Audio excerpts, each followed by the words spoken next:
Hello, and thank you for watching this webcast. We would like to talk to you about the potential consequences Mexico might have in the scenario where Donald J. Trump is the President of the United States. It is completely evident that nobody can define now with certainty or certain logic sense what could be coming from this decision made by the people of the United States. What we actually can do is to imagine scenarios. Scenarios taking into account very carefully the positions that the president-elect has been mentioning during his campaign and how this is turning out with the ones who might be part of his cabinet for these purposes.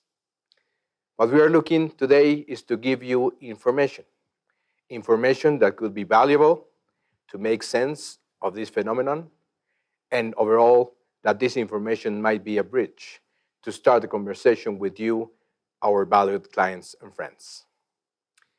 All this information has been taken from official sources, from both Mexican and US governments, and we have tried not to judge the phenomena, but to make sensible interpretations of the information we are about to share with you. Obviously, there are a lot of topics to talk about, such as investment, tax issues, financial topics, and other relations between our countries. However, these topics will be addressed by other experts in the field within PwC in the following days. Very well, as we are looking in this past days and months, Donald Trump is looking to either amend or discontinue the NAFTA. However, we have to take into account that every minute, every day, $1 million are traded between Mexico and the US, which equals to $1.4 billion a day. So what would be the impact of a renegotiation? What are the economic risks for Mexico and in light of Mr. Trump's position? In other words, who could end up losing if the NAFTA without Mexico is discontinued? This uncertainty of Trump's plans has made economists to cut back on Mexico's growth forecasts and has contributed to weaken the Mexican peso historical lows. So renegotiation or quitting NAFTA, that is the essence of this conversation.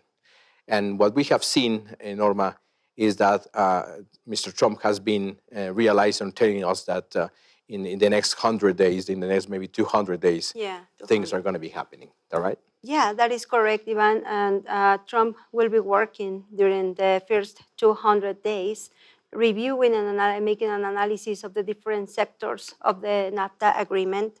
And at the end of those 200 days, they will have a clear actions to be followed, and we will know if the NAFTA agreement will be canceled or it will be renegotiated. The conditions of this. It is also important to mention that in the middle of this time, and that is around the 100 days, the United States will also make a review of the commercial relationship they have with China. And also at the end of those 200 days, and I think that will be around July in this year, we will know the actions that US will take regarding those commercial relationships, but also Mexico will have more information regarding any kind of bilateral renegotiation of the different sectors or maybe the cancellation. And I think one of the issues that we have been reviewing, and it is a big concern for us in Mexico, is to know if really the President of the United States is able to cancel the NAFTA agreement. Yes, and the fact is that actually the president actually can seek the suspension of the treaty 6 months prior having this possibility, and the president has to provide the formal letters to Mexico and Canada to tell them that they are looking to suspend the treaty, and then 6 months after, yes, Mr. Trump can do this in fact. Of course, the rationale behind all this, as we understand it, is that Mr. Trump is looking to return manufacturing jobs to the U.S. and to reduce some tax regulations on business and to stop unfair imports and inequitable trade, as he said. Yeah. What is important to acknowledge or to contextualize is how this NAFTA will impact in the US and Mexico. For the US, for instance, the 100% of the US exports to the world are made from 48 of the 50 states. That equals to 1.5 billion US dollars total. But of course, NAFTA is the main free trade agreement in 39 of these 48 US states, exporting states. The 9 remaining states export mainly to other countries by using other treaties such as the Israel Treaty, Australia, Korea, Singapore, Central American, Dominican Republic. Talking about the exports to Mexico and Canada, the US exports $516 billion. Exports under NAFTA are more than 3 million jobs related to these exports, which represent 20% of the total jobs created for exports in the US. Which is very important. That's a really important issue, and that's an important issue to take into account, of course. Yeah. And the trade with Mexico and Canada has benefited more than 140,000 North American small and medium-sized enterprises. But maybe if we look at the complete exports of the US to other countries, it becomes really interesting to see how the NAFTA may damage the relationship between countries. The US exports to Canada, for instance, number one is $280 billion. To Mexico is $236 billion. And then China, lower, 116, Japan 64, United Kingdom $56 billion, and mainly to other countries such as Germany, South Korea, the Netherlands, and Hong Kong. More or less between 40 and $50 billion are being exported to those countries by the US. But maybe the central point of this conversation and to see whether the NAFTA suspension may affect somebody, I would like to state or to look at this information taken from US statistics. 39 US states export to Mexico. Mexico is among the 5 first countries to which these 34 states exports, and Mexico holds number first and number second in place in export from the following states. Texas, maybe one of the biggest states of the US, 38% of the total exports go to Mexico. In money, is about $92 billion, and for Mexican GDP will be 8%, a quite high number, at least for this country. Yeah. California, the number 2, is 16%. Maybe California is the biggest state of the United States, economically speaking. Maybe we have heard that California might be certainly number 6 country in the world economy. Value of $26 billion and GDP of Mexico 2%. And the rest are New Mexico, Michigan, South Dakota, Nebraska, and Missouri. More or less 20% of their total exports are going to Mexico, first and second place, which are quite important. Also, talking about what exactly the US export to Mexico is fundamentally electronic goods, computers, iPads, iPhones, telephones, cellular phones, mobile phones, etc., $43 billion. Transportation, which is basically cars, automobiles, $33 billion. Chemicals, machinery, except electrical, and other, totaling $235 billion. Yeah. Of course, within this other, we have textiles and clothing, electrical equipment, and others, which are quite important, but these are the most important ones. And I think it is also important to review what we are exporting from Mexico and where we are doing this. All we know how important is the NAFTA agreement for us, and the numbers we have here is we can see that we are exporting to the United States 75.7% of our total amount of exportations, and for Canada, it represents 2.9%. So at this point, we can have a clear picture of how important is the business we have with those countries. But what it is also important to mention, Ivan, is that from the 7.7% of the exportation that we are having to United States, that is around 295 billion US dollars.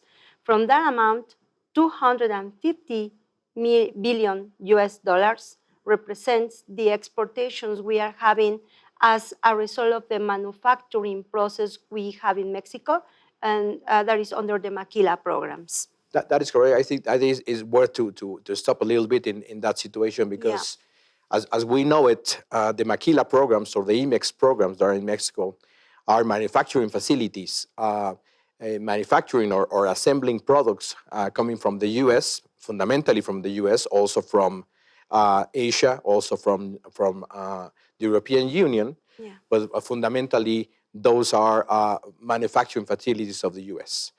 In normal circumstances, these so-called Maquila programs are manufacturing facilities owned by the U.S. entity. Of course, they are established in Mexico, legally in Mexico, 100% legally in Mexico, but they are owned by the U.S. The equipment and materials coming into Mexico to be assembled or to be manufactured in Mexico are owned also by the U.S. companies. So therefore, we have a certain situation with the statistics. Yes, we have $285 billion worth of exports from Mexico to the U.S., but actually 250 are made within these manufacturing facilities. What we're trying to say is that possibly these exportations are not exactly Mexican per se. Maybe yes, $45 billion, $50 billion worth of products, Mexican-based products, from Mexican companies, are sold into the United States, but not 295. So it's worth analyzing this better. It's worth analyzing this in the future to look at this possibility of how this impact of the exports from Mexico to the U.S. is worth mentioning again. And regarding the sectors, what we are exporting to United States, of course, the transportation sector is one of the most important. And from this, the amount we have here, the 88 billion US dollars, we know that 33% of that amount represent the automotive industry. That's correct. I think this chart is really interesting because if we see the total exports of Mexico to the U.S., and we are talking about $98 billion or 33% of the total exports are cars, we can actually say that these cars are not necessarily Mexican. So for that matter, we are starting to rest our case in the point we are having that I have mentioned before. Also with electronic equipment, $58 billion, electric equipment, $25 billion, machinery and equipment, $17 billion. Of course, all other products are agricultural products, primary metals, food manufacturing, chemicals, other basically Mexican products. But I mean, I think you're getting our points. Now let's analyze in a different way what we believe could be the impact of discontinuing or suspending the NAFTA between these two countries, Mexico and the U.S. In this chart, we have analyzed very superficially, but we have analyzed a couple of industries that we believe are important, where we can see there what is the general duty import for Mexico, what is the general duty import for the U.S. coming from Mexican products, and the NAFTA rate. If we put outside the NAFTA, which is 0% of any of the imports either way, we can actually go to the OMC agreements between Mexico and the United States and the whole world, where we have found these numbers. Talking about the farming industry, vegetables, for instance, if we take out NAFTA in this case, The products coming from the US to Mexico will be from 0 to 15%. Yeah. And the products coming from Mexico to the US will be from 0 to 20%. The same with red meat. Red meat will be from 10 to 15%. Yeah. And to the US will be around 2.3%. Poultry is an interesting one. Importations of poultry from the US will be 100% of duty, whereas in Mexico, the Mexican products going to the US will be not more than 10% of duty. That means that the impact really is both ways. Taking out poultry will be the high impact to the US. In this industry, the impact will be very high for both countries. On the automobile industry, something interesting happens. If we take out NAFTA, the importations of American cars to Mexico will be around 20%. Yeah. Whereas if we export Mexican cars to the US, the duty will be 2.5. Yeah. Of course, here we have to acknowledge that the President Trump and his cabinet has been tweeting a proposal where possibly border tax might be implemented. Yeah. We understand from different interpretations of different people that this is not necessarily concerning international trade. This is concerning more a domestic issue, where instead of making importations at 35%, that is not the case. The case will be the U.S. government will try not to deduct the purchase or the importation, and in contrary, they will not tax the exportation of products, which makes more sense in terms of the international impact that this might have. We understand that this will not be the case, that this will be a more domestic case than any other.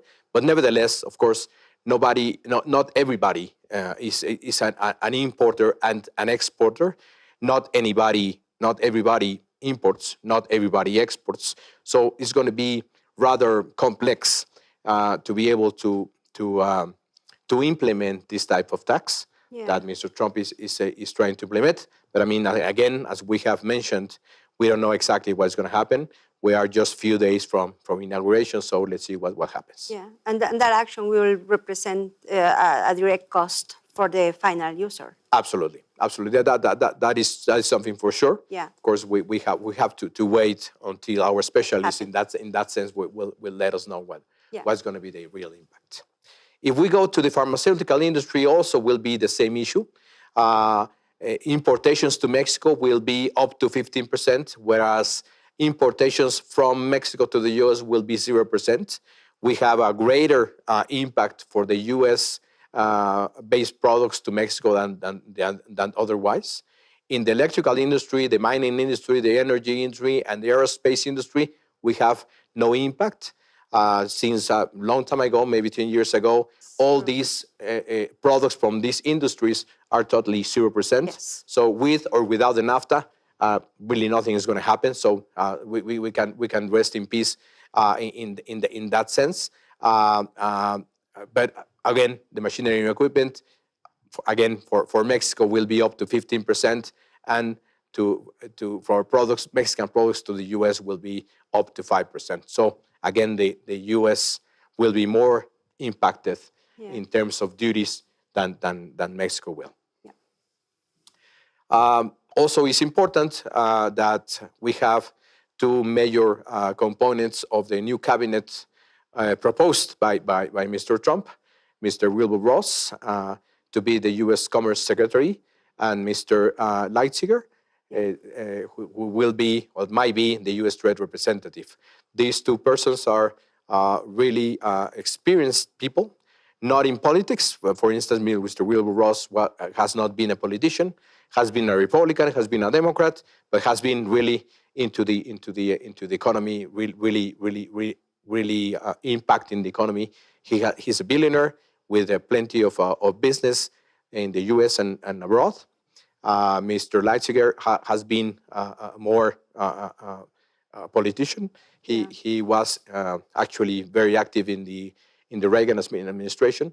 He knows very well trade. He knows very well how to import tariffs on trade. He did some of those with the renegotiations with Japan.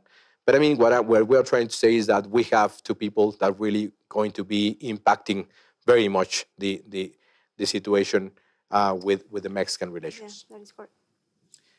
As a conclusion, and after seeing these numbers, after seeing this evaluation, we can say that a renegotiation seems more plausible than walking away from NAFTA. We don't think that is going to happen necessarily. We don't know, again, but that we believe is not necessarily happening. Maybe quitting NAFTA would significantly and directly affect 39 US states directly. Discontinuing NAFTA would entail higher tariffs in imports of US goods into Mexico. Yeah. And tariff applied to Mexican goods may not be as high, maybe are much lower than the ones for the US. A high percentage of goods imported into Mexico and the US no longer pay duties even without the NAFTA, which we believe is also interesting. We tend to believe that a president from the US or Mexico or anybody else cannot drive the economy of a country. Yeah. In this case, we believe that President-elect will not be able necessarily to drive the US economy. The economy drives by itself. Of course, the president will have certain possibilities to move the economy certain ways, but the economy drives up by itself. From the Mexican point, the maquila companies, the IMEX companies might be affected necessarily by the potential lower investment. We have seen that with Carrier. We have seen that with Ford when they have stopped the plans to expand in Mexico. But that not necessarily is a trend. That's something that we have to look at very closely. But it is possible that companies might be affected. Of course, U.S. and Mexico relationships go beyond the purely trade relations. Yeah. It's a very complex relationship. It's a love-hate type of relationship. It's a relationship that we are together. We have been together for a long time, and we are going to be together for a longer time. Yeah, that's for sure. It's a very complex relationship, and the initiative of renegotiating or quit the NAFTA might set a domino effect. Might be something healthy. We don't know. Maybe a renegotiation is going to be healthy for both parties. Maybe there are some things that are no longer in place that should be changed. Yeah. We have to see that. But again, we have to be aware that this is going to be a lot of change in the next following months and years, of course. Yeah. This is what we have up to now. Certainly is not much. However, we hope this information will be useful for you. Useful to learn ideas, to dismiss preconceptions on the matter, or even to strengthen our ideas moving forward. We have to wait and see how the new administration really moves on and whether or not today's facts become reality or not. What is clear to us is that without a doubt, there are times of change. As always, we will keep working with you. Looking forward to be with you, putting your ideas into practice. Again, thank you very much indeed for your time.